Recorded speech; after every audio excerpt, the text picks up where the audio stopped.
अस्सलामुअलैकुम। मेरी फूफा अपनी शादी के 6 साल बाद बेवा हो गई थी।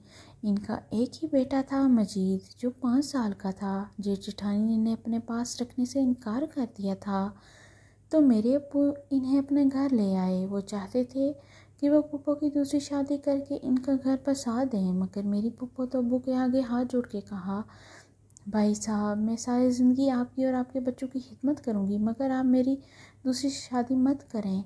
वो अपने बच्चे पर सौतेले बाप का साया नहीं डालना चाहती थी, इसलिए अब्बू ने भी इनकी बात मान ली।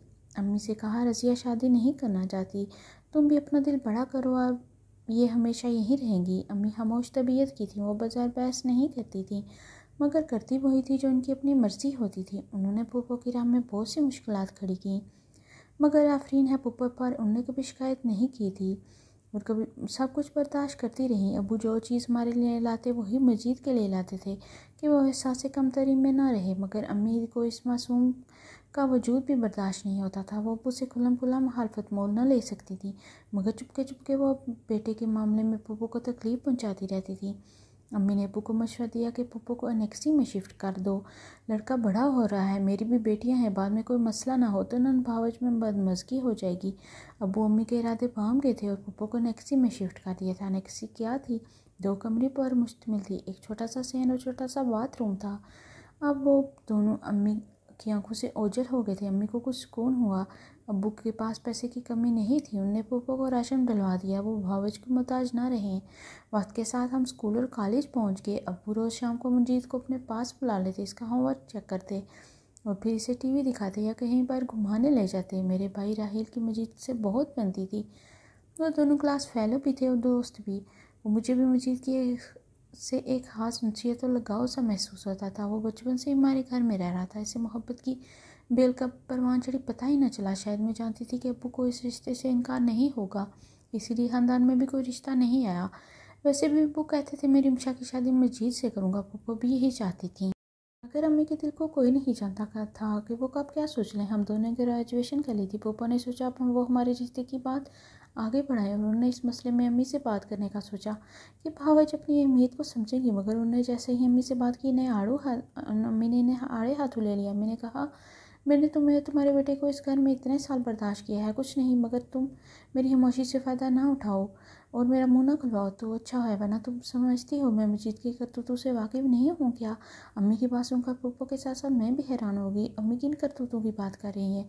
पप्पो ने कहा, भाभी मजीद आप लोगों के पास ही रहकर पला बड़ा है, आप अच्छी तरह जानती हैं इसको। अम्मी ने कहा, जानती हूँ, तभी तो कह रही हूँ।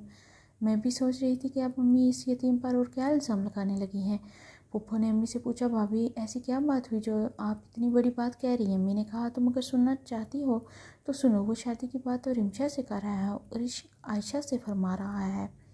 अम्मी ने आयशा को आवाज़ दी और कहा, बताओ तुम्हें मजीद क्या कहता है? आयशा ने कहा, वो मुझे अकेले में कहते हैं मैं तुमसे बहुत मोहब्बत करता हूँ और शादी भी करूँगा, तुम मुझसे दोस्ती कर लो। ये सब सुनकर रिमशा को यकीन नहीं हो रहा था कि इसकी माँ नफ़रत में इस हद तक गिर सकती हैं कि वो अपनी बेटियों की इज्जत भी दांव पर लगा देंगी, क्योंकि रिमशा जानती थी कि अब जो बातें आयशा कर रही है वो बातें मजीद ने कभी इससे भी नहीं की थी।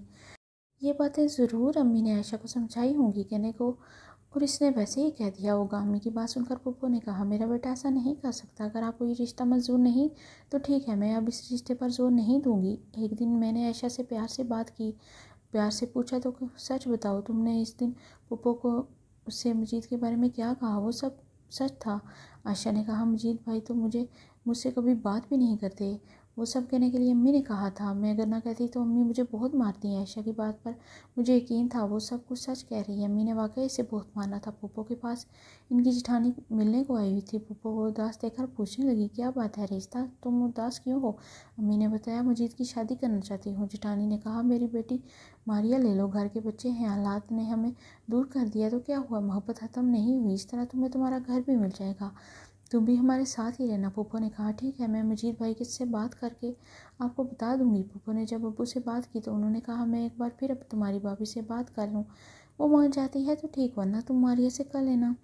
अब्बू ने अम्मी को मनाने की बहुत कोशिश की, वो नहीं मानी। आखिर अब्बू ने पप्पो से कह दिया कि वो मारिया का रिश्ता हाथ से जाने ना दे। जल्द ही मारिया और मजीद की शादी हो गई और वो लाहौर में अपने अब भाई घर में शिफ्ट होंगे। जिस दिन इसकी शादी थी इस दिन मैं और अब्बू बहुत उदास थे, मगर अम्मी बहुत खुश थी। अम्मी ने अपनी बहन को फ़ोन किया और कहा, बाजी मैंने तुम्हारे कहने के मुताबिक सब कुछ वैसे ही किया है, अब तुम फ़हद के लिए बात आगे बढ़ाओ। फ़हद अम्मी की बहन का बेटा था, वो बहुत अच्छा सरकारी पोस्ट पे था, अमीर भांजे पर अम्मी दिलो जान से फ़िदा थी। जब हाला और फ़हद घर आए तो फ़हद ने हाला से कहा, मुझे आयशा पसंद है क्योंकि वो गोरी और मैं सांवली थी और इसे गोरी लड़कियां चाहिए थी। ज़ाहिर है पैसे वाले थे तो नहरे करने का हक भी था। मगर अम्मी ने कहा, आयशा तो भी बहुत छोटी है, इससे पहले 3 बहनें हैं, बड़ी पहले इनकी होगी फिर इसकी बारी आएगी। मगर वो नहीं माना। इस तरह अम्मी के हाथ से ये रिश्ता भी निकल गया। वक्त के साथ साथ सब कुछ बदल जाता है। मेरी तीनों छोटी बहनों की शादियाँ हो चुकी थी और मेरे लिए अब बड़ी उम्र के ही रिश्ते आते थे, जिनकी बीवियाँ या तो मर चुकी होती थी या उन्होंने दूसरी शादी करनी होती थी। आखिर एक रिश्ते आया जिसका एक बेटा था, माँ का इंतकाल हो चुका था। मैंने इस रिश्ते के लिए हाँ कर दी क्योंकि एक यतीम जिसकी माँ बाप ना हो उसकी ज़िंदगी क्या होती है मैं अच्छी तरह जानती थी। अब पप्पा बहुत खुश थी मगर अम्मी उदास रहती थी। दोस्तों, अगर आपको मेरी वीडियो पसंद आई है तो वीडियो को लाइक करते हैं, चैनल को सब्सक्राइब करते हैं और बेल का नोटिफिकेशन दबाना मत भूलिएगा। अपना बहुत सारा ख्याल रखिएगा। मिलते हैं नेक्स्ट वीडियो में। अल्लाह हाफिज़।